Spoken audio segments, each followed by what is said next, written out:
Saludos amigos de su programa Principalmente. En esta ocasión principalmente se viste de gala con la presencia de un joven abogado, especialista en Derecho Administrativo, Telecomunicaciones y otras materias. Se trata del licenciado Sigmund Freud, con quien trataremos temas relativos a la Ley 107-13 y a su publicación comentada con relación a esta nueva normativa. No se lo pierdan.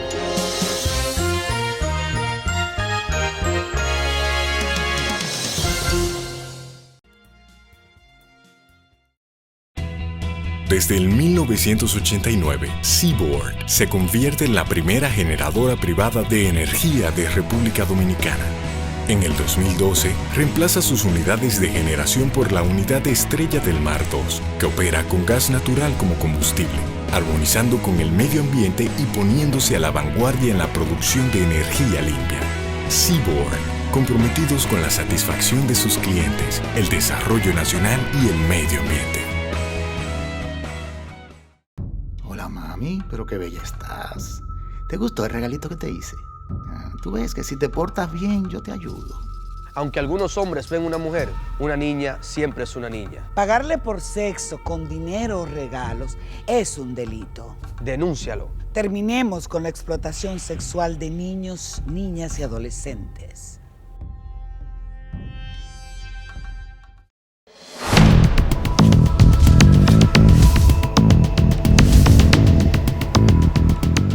La verdad que hay que reconocer que el equipo secretarial que tiene la Cámara de Diputados es una joya, porque recoge hasta los suspiros de los presidentes. Como aseguran sus escritores, la Cámara de Diputados puso en circulación el tercer tomo del libro Historia de la Cámara de Diputados, distribuido en 4 volúmenes.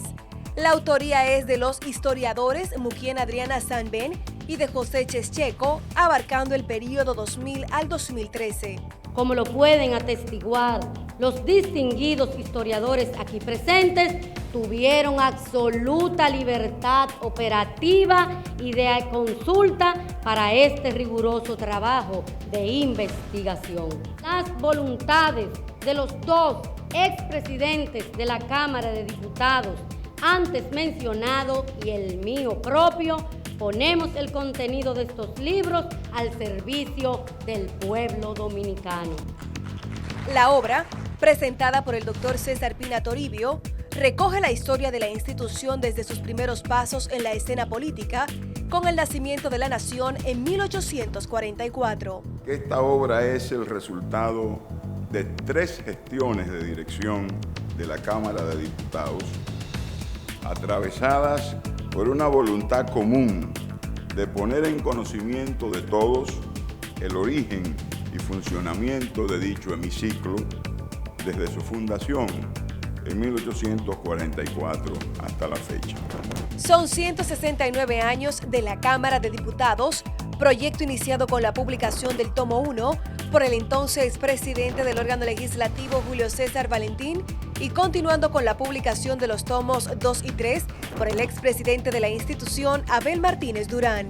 Este trabajo de investigación y en los 3 que hicimos nunca tuvimos una observación ni siquiera indirecta de parte de ninguno de los presidentes de la Cámara. Tuvimos libertad absoluta de decir lo que pensábamos con altura.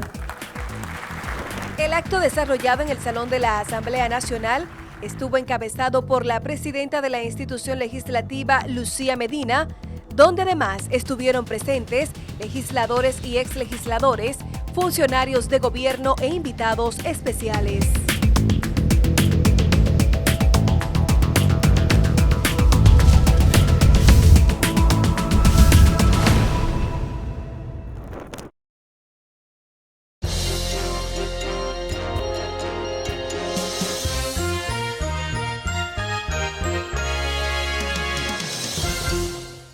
Saludos amigos de Principalmente.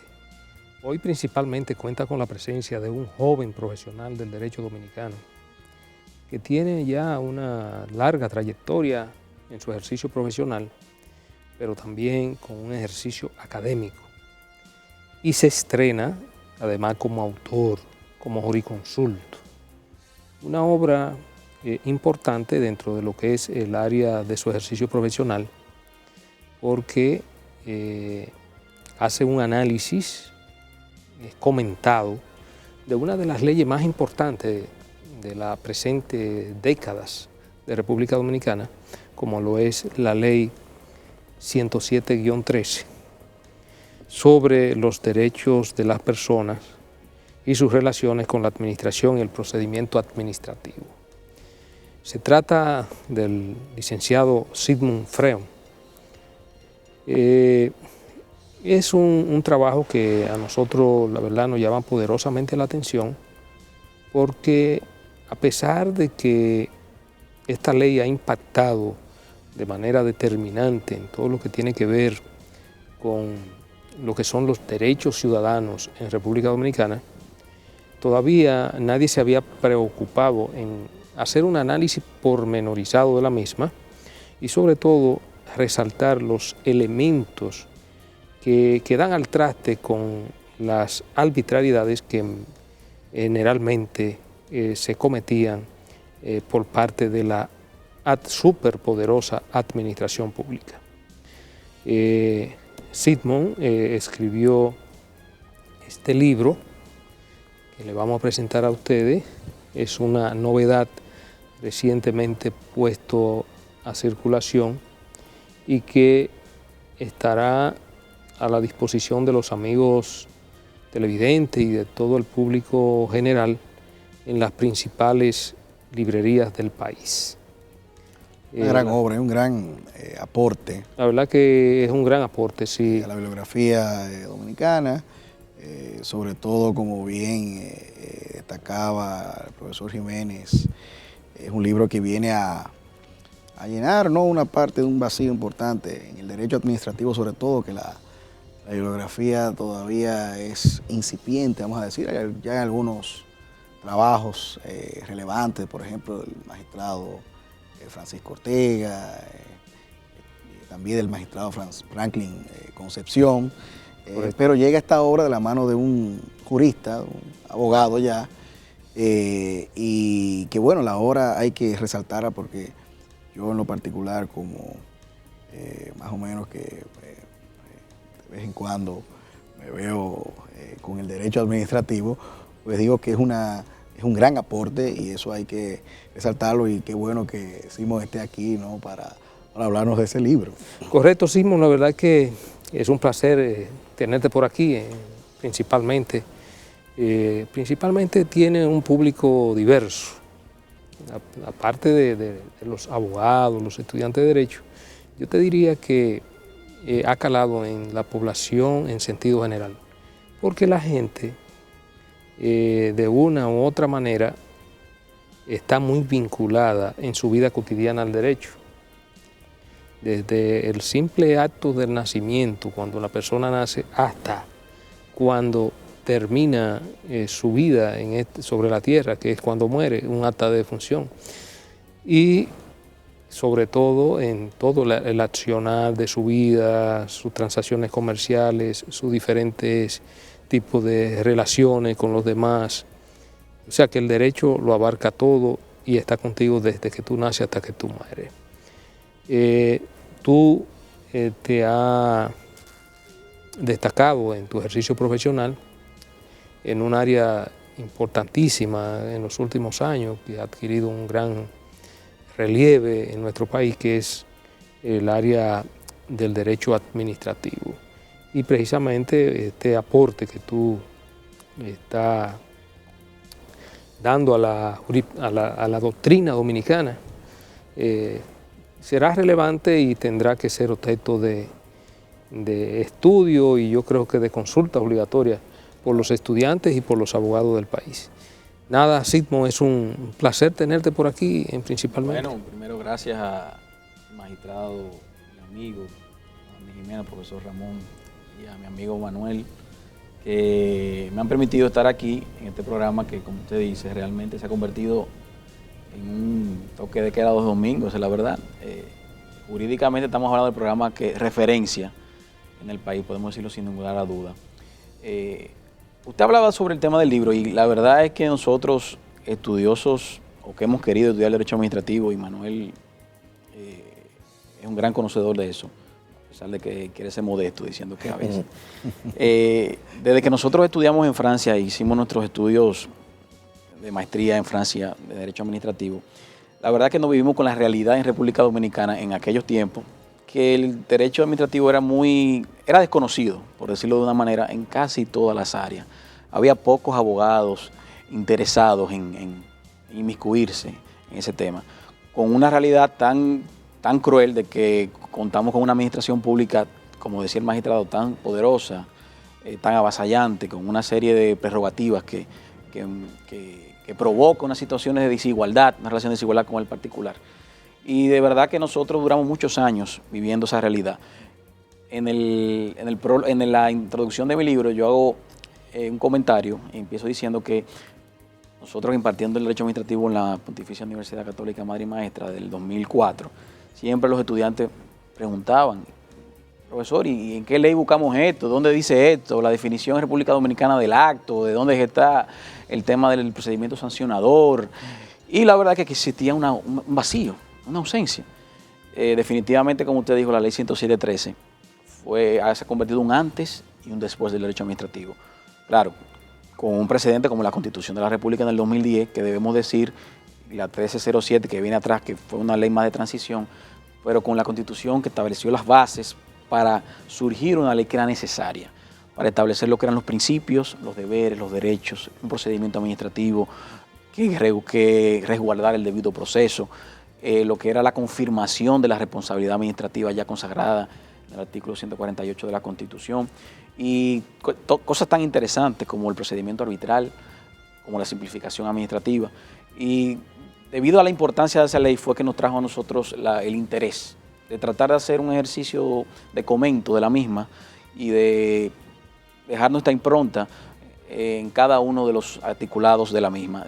A la vez también la complementamos con un poco de jurisprudencia local, que aunque no es muy abundante, sí aparece ya tanto en la Suprema Corte de Justicia como en nuestro Tribunal Constitucional, ahí estableciendo una serie de principios, y jurisprudencia del Tribunal Supremo Español Constitucional, y no podemos evidentemente dejar fuera sentencia del Consejo de Estado francés, que para nosotros son muy importantes por el hecho de que es el origen de nuestro derecho en general y del derecho administrativo también. Pues con esa intención publicamos este libro, como usted dijo, tratando de llevar una especie de libro de guía de consulta a los abogados, a los estudiantes, a los mismos jueces, en su diario vivir, porque esta ley, a pesar de que sale en el 2013, tuvo un vacatio de casi 18 meses o 2 años, y es a partir del año 2015 que realmente ha empezado a ejecutarse de manera precisa, y los tribunales cada día más estarán conociendo sobre situaciones que tratan sobre la ley. Y esa fue nuestra intención. Sigmund, tú señalabas que ciertamente se puede hablar de un antes y un después a propósito de esta ley 107.3 sobre los derechos de las personas frente a la administración pública. Siempre hay un poco de confusión, también se llama la ley de procedimiento administrativo. Yo quisiera que en términos llanos tú nos explicaras qué es lo que viene, cuál es ese vacío que viene a llenar la ley, y también que nos haga un poco la distinción, porque entre los abogados yo veo frecuentemente la confusión de si, como se llama procedimiento administrativo, si tiene algo que ver con el procedimiento ante el Tribunal Superior Administrativo. No, bueno, eso es una pregunta, profesor, porque la verdad es que hay mucha confusión en ese sentido, y yo lo he notado. La ley tiene, podríamos decir, 2 grandes partidas o 2 grandes áreas. Los principios, derechos y deberes que regulan la actuación de la administración en el procedimiento, y los derechos que tienen los ciudadanos ante esta. Ahí se hace un glosario bastante extenso de una serie de principios que deben regir el procedimiento y la actuación de la administración. Los deberes, los derechos que tiene cada ciudadano frente a esta, los deberes que poseen los ciudadanos también. Y hay otro gran capítulo que podríamos decir el tema del procedimiento per se, el procedimiento del dictado de actos, el procedimiento del dictado de normas o llamados los reglamentos, el procedimiento arbitral, el procedimiento sancionatorio, los recursos, etcétera, etcétera. Cuando hablamos de procedimiento administrativo, estamos hablando del procedimiento en sede, o sea, en la misma administración. Estamos hablando de cuáles son los pasos que debe llevar la administración pública a los fines de culminar con un acto administrativo, ya sea sancionador o habilitante o el mismo procedimiento ante los recursos. O sea, no estamos hablando del contencioso. Y ha habido una confusión, muchos abogados se confunden, evidentemente tal vez que no tiene más conocimiento de eso, que entiende que cuando hablamos de procedimiento estamos hablando del contencioso, y esto no trata ningún aspecto relativo al contencioso. Ya para los temas contenciosos sabemos que existía la 1494 y la 1307 que vino a ser pininos en eso. Sin embargo, esta ley va más enfocada en el procedimiento, o sea, en la actuación misma de la administración, cómo ella debe actuar, cuáles son los pasos que debe seguir, cuáles son los derechos que debe respetar, cuáles son el proceso que debe llevar a cabo para emitir un acto administrativo, que es el elemento más común en el cual la administración interactúa con los ciudadanos, un reglamento, cuáles son los derechos que deben protegerse ante un procedimiento sancionador, el tema, como ya dije, de la simplificación administrativa, o sea, el proceso mismo de cómo tú vas a presentar ante la administración y solicitar cualquier tipo de situación, una licencia, una concesión, certificación de lo que sea. Entonces, a su pregunta, esto no toca aspectos del contencioso, sino que culmina en sede administrativa. Entonces, un detalle importante es que antes de la ley, entonces cada una de las administraciones, digamos así, cada ministerio, cada organismo tenía su propia regla o sus propios procedimientos. Aquí se ha venido a armonizar esto. Bueno, sí, definitivamente podríamos decir que había la ley 4712 orgánica de la Administración Pública establecía como el esquema general de lo que era la composición del Estado, la 4108 más a los temas de función pública. Sin embargo, no existía realmente una norma abarcadora, es la realidad, que vinculara todas las relaciones, o sea, todas las administraciones. Como usted dice, cada administración tenía procedimientos muy particulares, por ejemplo, si la Dirección de Impuestos Internos se vinculaba mucho en su ley, en su código tributario, los órganos especializados como el Indotel, la Superintendencia tenían también sus propias normas, instituciones como Proconsumidor, su misma ley establecía una serie de procedimientos y actuaciones, y esta, dentro del objeto de la ley, lo primero que dice, cuál es el alcance que tiene la misma. Inclusive va más allá de la misma administración, cuando toca aspectos de órganos que son parte del Poder Judicial y del Poder Legislativo, así mismo lo establece. Ustedes saben que hay órganos de otros poderes que fungen en un momento determinado, tienen una función administrativa, por mencionar, por ejemplo, el Consejo del Poder Judicial, que es un organismo del Poder Judicial, sin embargo, como ustedes más que nadie conocen, tiene una función también administrativa de regular y de llevar a cabo el funcionamiento del Poder Judicial per se, y esa ley también toca esos aspectos. También establece que la misma va a abarcar aspectos de órganos constitucionales, o sea, los llamados órganos constitucionales que la Constitución ha denominado como la Junta Central Electoral, por decir uno, la Cámara de Cuentas. O sea, esta ley pretende ser bastante amplia en lo que es la regulación del procedimiento de los diferentes órganos cuando están ejerciendo una actuación administrativa.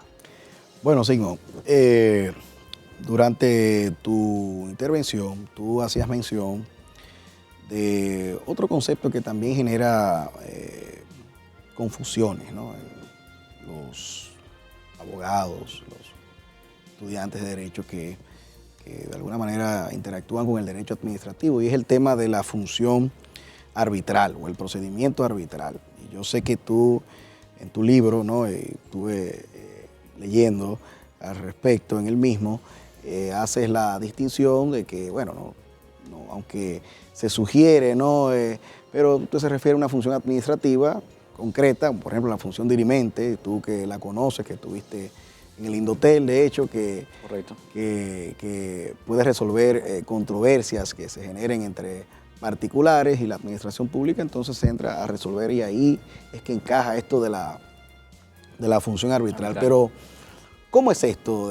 ¿Cómo está regulado? ¿Cómo, para que la gente entienda cómo es esto de la función administrativa arbitral? Esa pregunta, Manuel, es súper interesante en el sentido de que hay el arbitraje, que en muchos lugares se denomina arbitraje de consumo, también se conoce en algunos aspectos.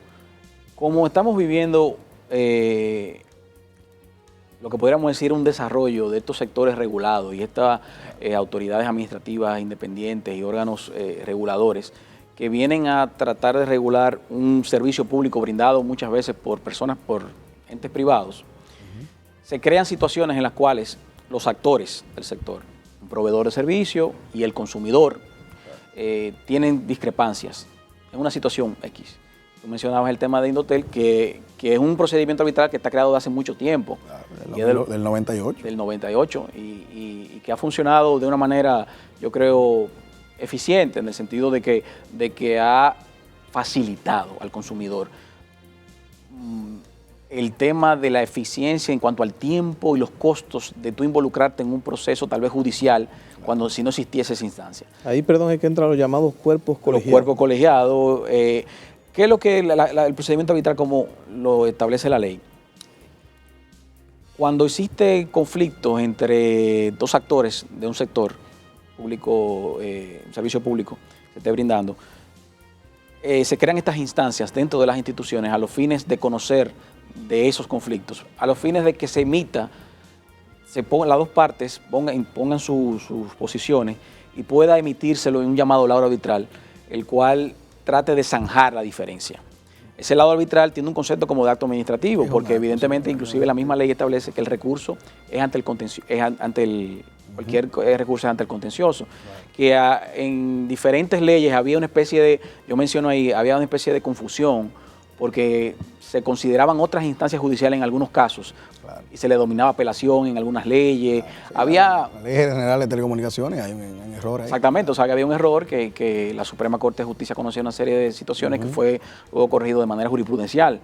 Entonces, esa instancia arbitral lo que pretende es facilitar al usuario, por decirlo de esa manera, una instancia, en principio más expedita, gratuita, en la cual pueda llevar sus discrepancias o sus inconformidades en la provisión de un servicio. En el sector eléctrico también podemos verlo de una manera también un poco existe. En el tema de proconsumidor, que fue un tema que nosotros también hemos abordado, se lleva a cabo este ámbito arbitral. También existe, en el caso del Indotel, la dualidad de que también hay un proceso en el cual cuando hay discrepancia entre dos prestadoras, que el mismo Indotel también tiene la obligación de dirimir los conflictos entre dos prestadoras. Entonces, la instancia arbitral, aunque no es muy conocida, como tú dices, en la República Dominicana, sino que ya es un ámbito que se ha visto más en sectores especializados, yo creo que con este aporte que hace la ley, lo que viene es a crear un poco más de claridad, en el sentido de cómo nosotros podemos acudir, cuáles son nuestras competencias, cuáles son nuestras posibilidades, nuestras potestades, y el procedimiento se rige por los mismos principios que se establecen en toda la ley. O sea, regirá las mismas actuaciones, los mismos principios, los mismos derechos y los mismos deberes, por lo cual, para nosotros uno de los grandes aportes definitivamente que hace la ley es el tema del procedimiento arbitral. Yo hago una breve introducción explicando en esa parte lo que realmente es el arbitraje administrativo en este caso, que tiene similitudes con el arbitraje comercial. Pero que no se puede confundir. Que no se puede confundir, como tú estableces, para evitar también confusión. Pero eso es un aspecto interesantísimo de la ley. Precisamente, Simón, es importante aclarar, porque cuando se habla de arbitraje, la gente inmediatamente piensa en ese órgano, ¿verdad? Que ya... Sí, un tribunal privado. Un tribunal privado. De acuerdo en resolver su diferendo, ¿no? Que no envuelve para nada ningún tribunal del orden ordinario. Correcto. Como es el Tribunal Contencioso Administrativo. Entonces, vamos a deslindar los campos para que no haya los amigos televidentes, principalmente, estén claros que cuando se habla de este procedimiento arbitral en la parte administrativa no vincula para nada al tribunal arbitral privado, que es cuando dos personas llegan a un acuerdo, a un convenio, y en ese acuerdo o convenio privado deciden que cualquier tipo de diferencia se va a zanjar por ante un tribunal arbitral de carácter privado que no tiene que ver absolutamente nada con el tribunal, con la acción arbitral que contempla la ley. Sí, lo primero que hay que establecer, el procedimiento arbitral que establece la ley aquí, lo primero que se conoce ante la administración. Eso hay que estar claro. No es una instancia privada, no es una cámara de comercio, es la administración, dependiendo el sector o el área en el cual se surja la discrepancia o la situación. Segundo, las normas que rigen el procedimiento arbitral ya están establecidas en la misma ley o en la 107 o en las leyes especiales que crearon esos tribunales, esas instancias. A diferencia del tribunal del arbitraje comercial, que tiende a ser mucho más de acuerdo de voluntades, aunque hay un arbitraje institucional que ya está establecido por la Cámara, que está establecido una serie de reglamentos, pero aquí hay más rigidez en cuanto a ese sentido. Tercero, a diferencia del arbitraje comercial, esto es un arbitraje en principio gratuito, porque lo que se quiere darle es un lugar al usuario para que pueda ir a presentar sus inconformidades, sus quejas. El profesor Ramón habló, por ejemplo, el tema de Indotel y los cuerpos colegiados, que es uno de los, podríamos decir, de los más utilizados en los últimos años. Cuando un usuario tiene algún tipo de inconformidad con una factura presentada o por cualquier situación de servicio por una prestadora de servicio, puede acudir al centro de asistencia al usuario, que es la primera instancia que tiene el Indotel. Ahí lleva su queja, el centro de asistencia al usuario trata de solucionar la situación con la prestadora. Si no se soluciona con la prestadora, se apodera una instancia ante el Indotel que inmediatamente apoderará al llamado cuerpo colegiado. Es una especie de tres árbitros designados en un listado de cuerpos de árbitros que tiene el Indotel, y ahí se convoca a las partes, a la prestadora y al usuario, a presentar sus quejas. Y ese cuerpo colegiado tomará una decisión que es vinculante para ambas partes. Aunque esa decisión luego tiene que ser ratificada en el proceso del Indotel, tiene que ser ratificada por el Consejo Directivo, si mal no me equivoco. Lo que ha llevado este arbitraje es que en la mayoría de los casos las discrepancias o los conflictos se solucionan en esa instancia.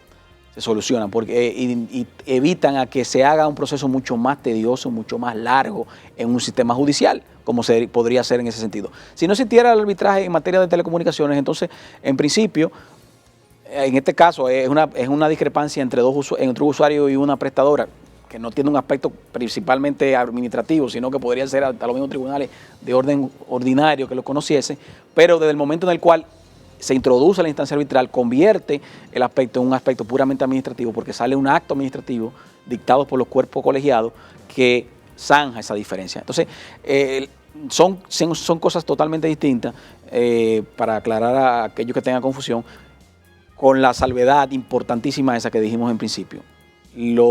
La instancia arbitral prevista en la ley 107.13 es ante la administración pública. ¿Es voluntario u obligatorio? Lo digo por lo siguiente. Tú dices, produce un acto administrativo. Solo si hay un acto administrativo o una omisión, yo puedo ir al contencioso.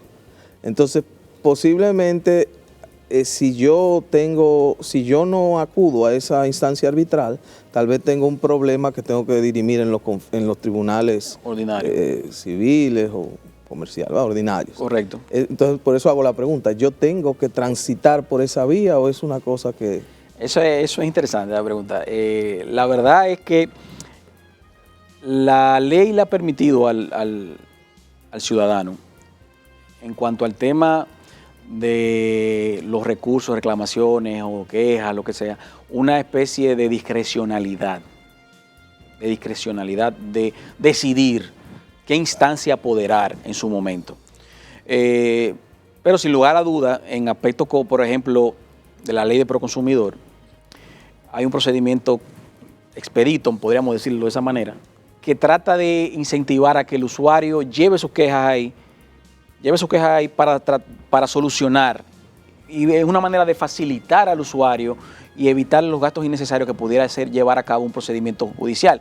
Como tú dices, en este caso está la situación de que al momento en el cual tú interpones este procedimiento arbitral, ya tú te sujetas a la jurisdicción administrativa. O sea, primero a la sede, al procedimiento arbitral per se, y luego a que cualquier tipo de inconformidad que tú tengas con ese acto o ese laudo que va a ser emitido, tienes que recurrir al contencioso administrativo.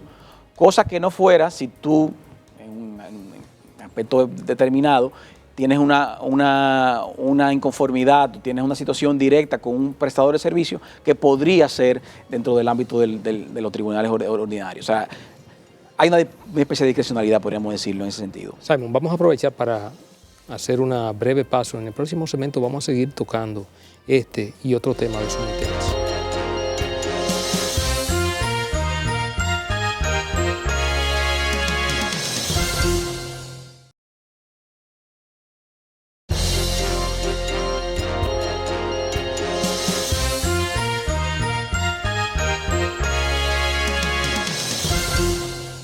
Seguimos, amigos, principalmente hoy con la presencia del licenciado Simón Freno.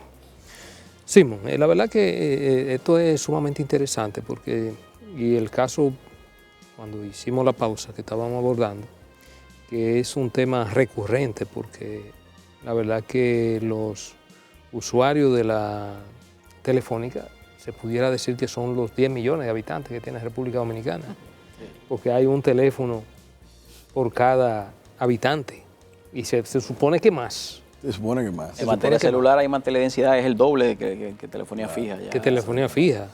De manera que todo el mundo de una u otra manera recibe el servicio de las telefónicas y es usuario.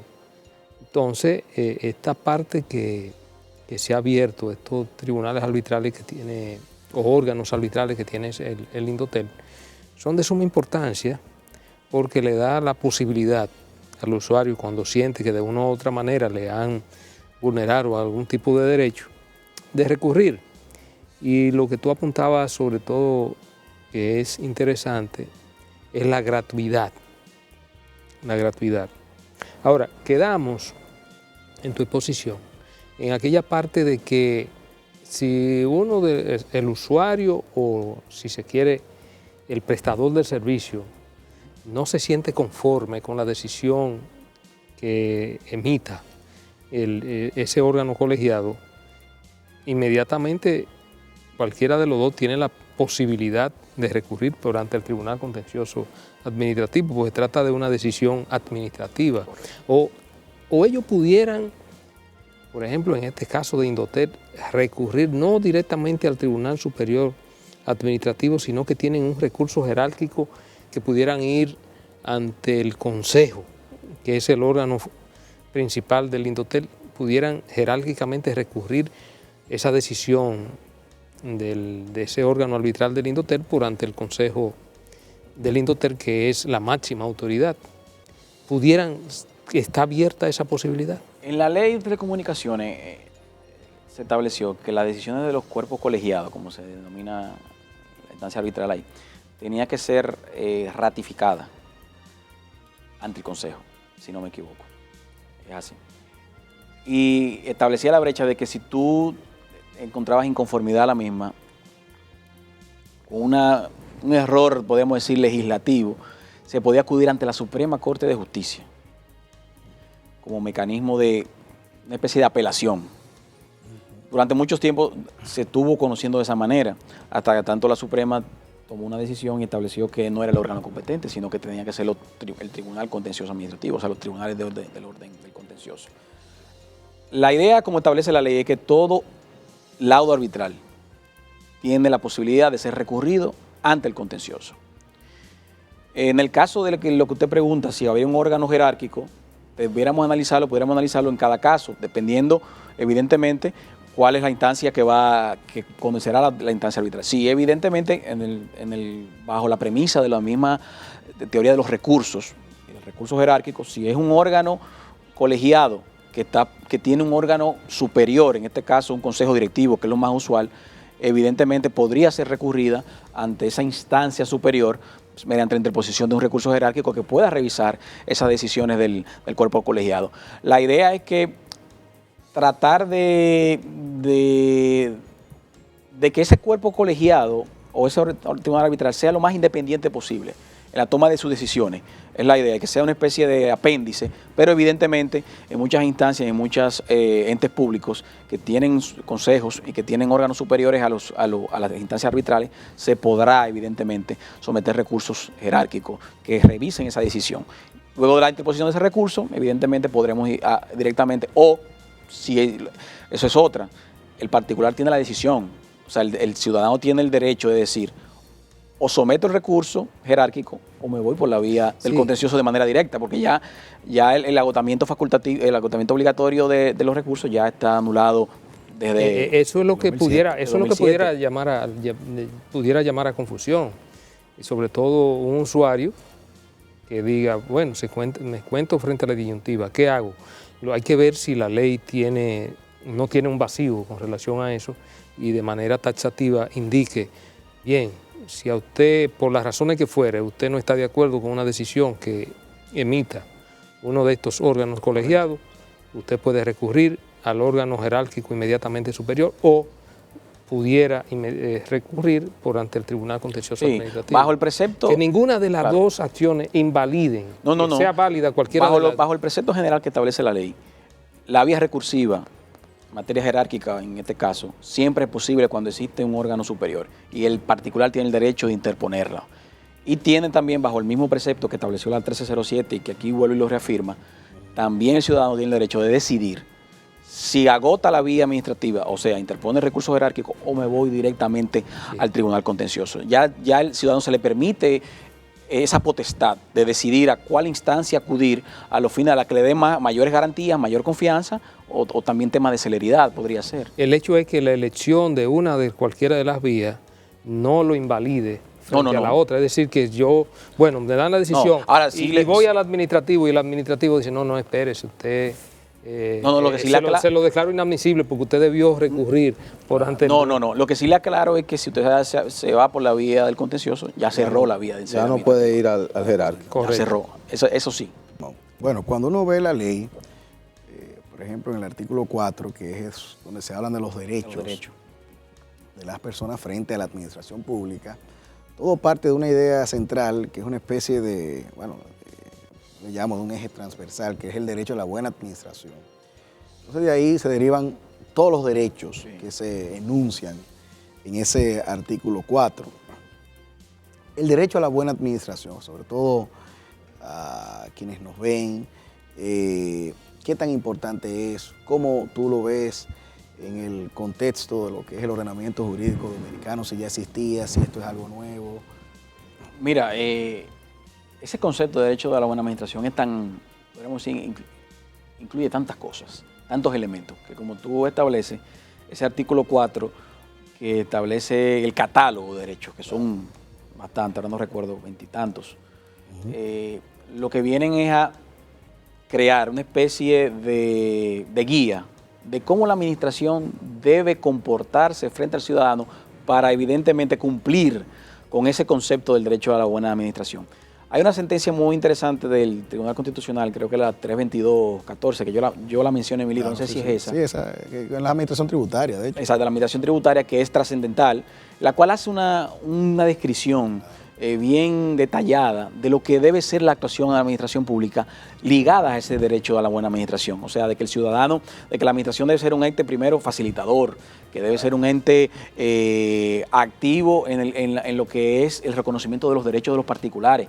Ahí en esa sentencia se discutía específicamente el aspecto de unos temas de unos comprobantes fiscales, no recuerdo, que el usuario o el contribuyente reclamaba que la administración tributaria había cancelado, le había bloqueado unos números de comprobantes fiscales.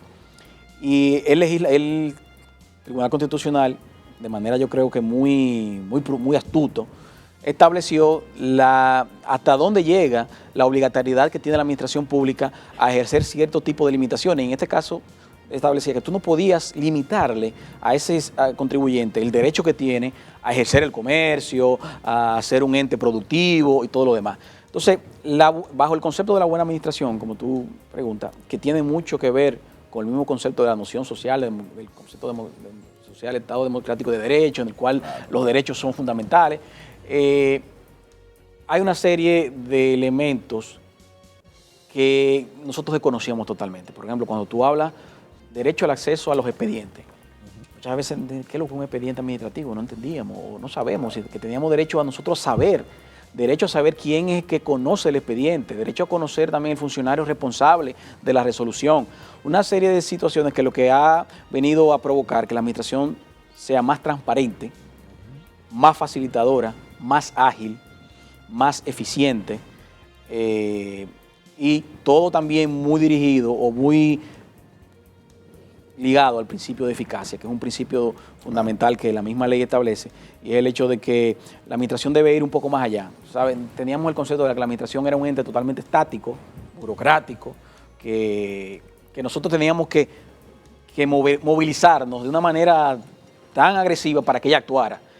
No, aquí se habla inclusive de la actuación de oficio de la administración, que muchas veces debe ser de llevar un expediente, de tramitar un expediente de un lugar a otro, de hacer una diligencia de un lugar a otro, el plazo para resolver, que era uno de los aspectos también fundamentales. O sea, de las cosas que nosotros más nos afectaban en nuestra diligencia ante la administración era esa ausencia de respuesta. Solicitábamos cualquier tipo de diligencia y pasaban semanas, meses, y nos quedamos en un estado de años de indefensión o de indefinición, que decíamos, no sabíamos. O sea, hay una obligatoriedad de resolver. La ley establece un plazo de 60 días, salvo aquello que establezca las leyes especiales, pero un plazo general. La motivación, las decisiones de la administración deben ser motivadas. Tenemos derecho a recibir una motivación en las actuaciones, principalmente aquellas que sean limitadoras de derechos. Por lo cual, ese derecho a la buena administración, como tú dices, comprende tantas cosas. Y es ese punto de origen de ese artículo número 4, que definitivamente, para que todo el mundo entienda, es una administración buena o una buena administración es aquella que satisface los intereses de los ciudadanos en el menor tiempo posible, aunque no sea necesariamente trastocando los plazos, pero en el menor tiempo posible y la mejor manera posible. Yo podría decir que eso más o menos lo que a mi entender significa la buena administración en base a lo que dice la 107 y esa misma sentencia que hablamos.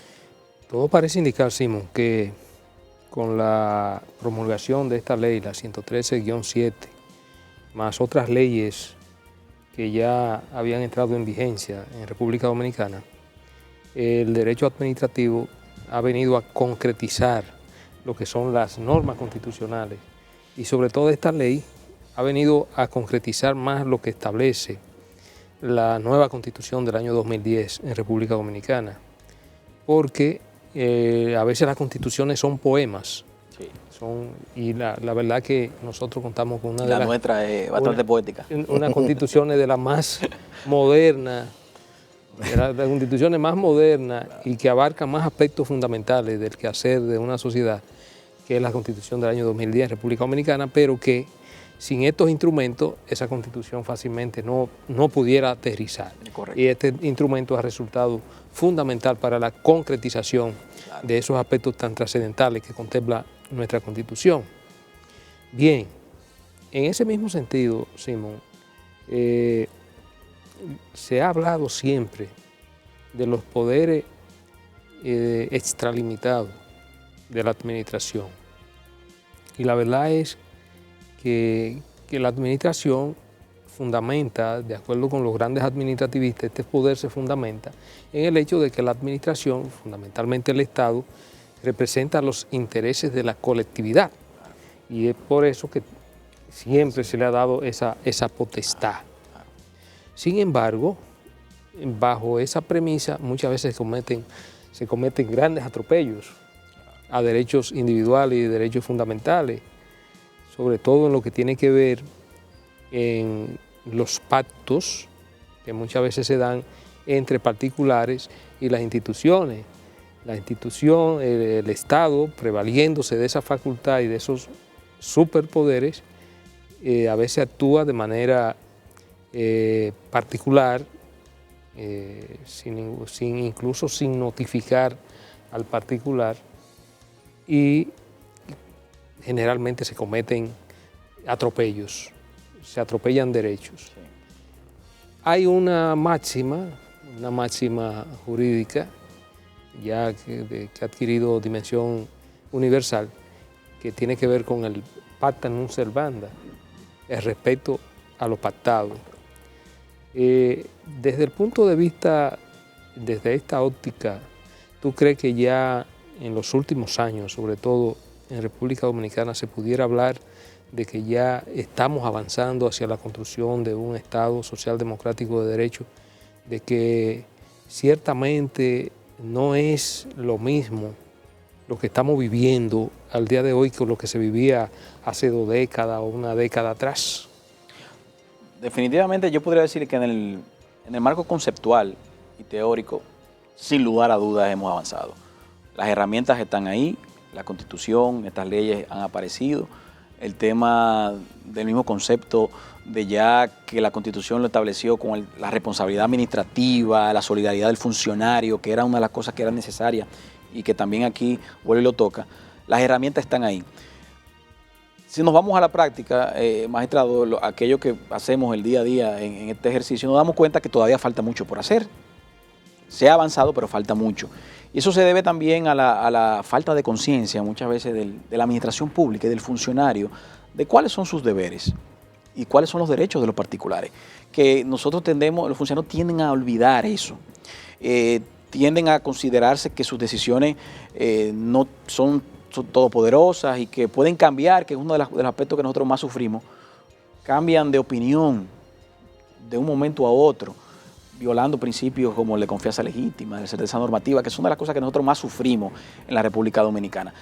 Definitivamente hemos avanzado bastante, pero hace más falta, aparte de la crear conciencia, también que el ciudadano cree conciencia de sus derechos, que sepa reclamar, que sepa quejarse y evidentemente proveerle las herramientas para que el ciudadano pueda llevar sus quejas a un lugar en la cual puedan ser escuchados, porque definitivamente en el ámbito contencioso nos hemos encontrado en la imposibilidad, debido a la ausencia material de tribunales o de instancias que puedan solucionar los conflictos, que se ha creado una especie de tapones ahí.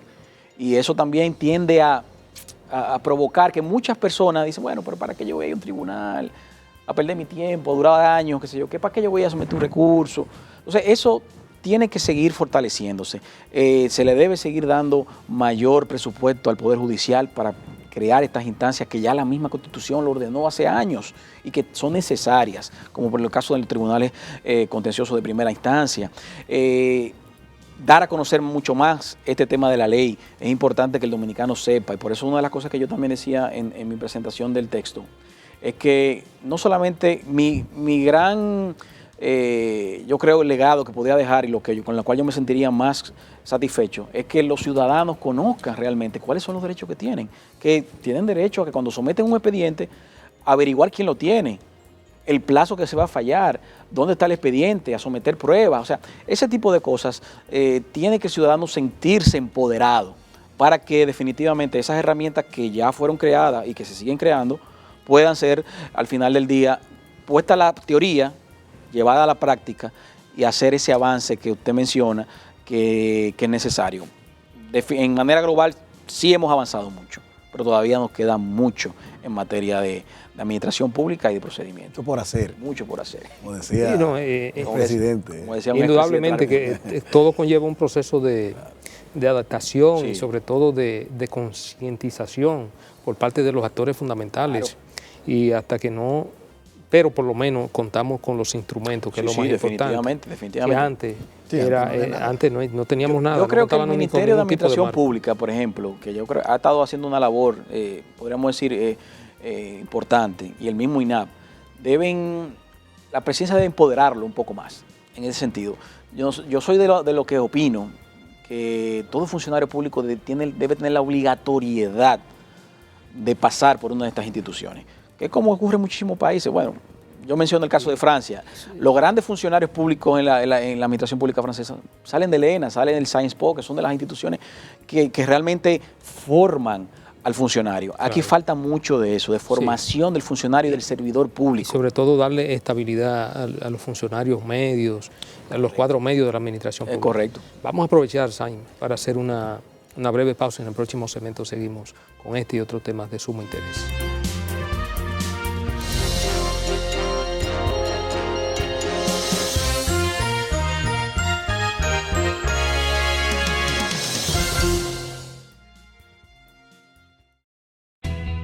Desde el 1989, Seaboard se convierte en la primera generadora privada de energía de República Dominicana.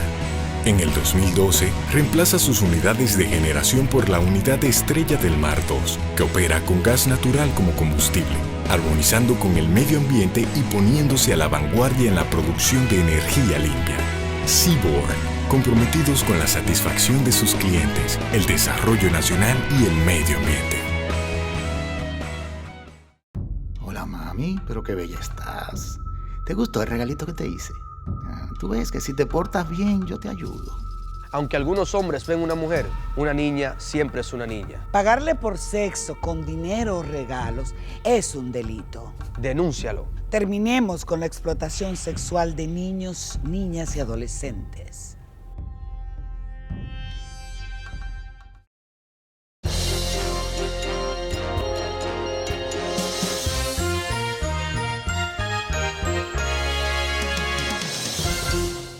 Seguimos amigos principalmente. Hoy la verdad que el tiempo no ha resultado pequeño, no ha resultado corto el tiempo con Simon, con estas explicaciones. Tendrá que volver, sí. Sí, siempre. Quedará feliz de volver aquí. Quedará formalmente emplazado, Simon, porque van a haber otros aspectos de tu análisis a la ley 107-13 que nos van a quedar pendientes, y es una ley que yo creo que merece la mayor difusión posible a medida que la ciudadanía se empodere, y generalmente la gente desconoce todas las herramientas y los derechos que tiene a su alcance y que puede utilizar y que puede ponerlo en funcionamiento a la hora de que se cometa cualquier tipo de atropello en su contra. Entonces, esta es una ley que en principio iba a tratar el procedimiento administrativo. De hecho, pero tiene el procedimiento administrativo como un apellido. Como exactamente, claro. Pero el nombre es lo importante. Los derechos de las personas en su relación con la administración. Porque esto es una ley que viene muy influenciada, importante que decimos lo establece, ¿no? La Carta Iberoamericana de Derechos de los Ciudadanos, y esto. Son unos instrumentos que se han venido aprobando, prohijados por el CLAT, ¿no? Que dirige Gregorio Montero. Gregorio Montero, que dirige el CLAT. Una gran experiencia. Correcto. Claro, Gregorio, claro, exactamente. Y todo eso viene de la Carta Iberoamericana de la Función Pública en el 2003. Y después entonces, estas experiencias han enriquecido mucho, ¿no? Este texto, que es el último de las leyes de procedimiento en Iberoamérica. Es correcto. Sí. Nosotros tenemos un instrumento muy bueno que debe destacarse, y ya están estas obras, que deben ser libros de consulta, no de los abogados, sino de los funcionarios, los funcionarios públicos. Claro, claro. En todas las consultorías jurídicas debería haber ese libro de Sigmund Freud. Y digo, y valga la promoción. Pero también hay otros, ¿no? Hay otros libros. Hay libros de todo. De Franklin. Por lo que decíamos en el segmento. Y Ricardo Rivera, que tenía un procedimiento comentado. En el segmento anterior, el propio Sigmund decía que esto debe llegar a los funcionarios de la administración. Y eso es muy importante, porque esto es un cambio cultural, en realidad. Sí. Todas estas reformas implican una nueva manera de ejercer la función pública, una nueva relación de la administración con los ciudadanos, con los usuarios de servicios públicos.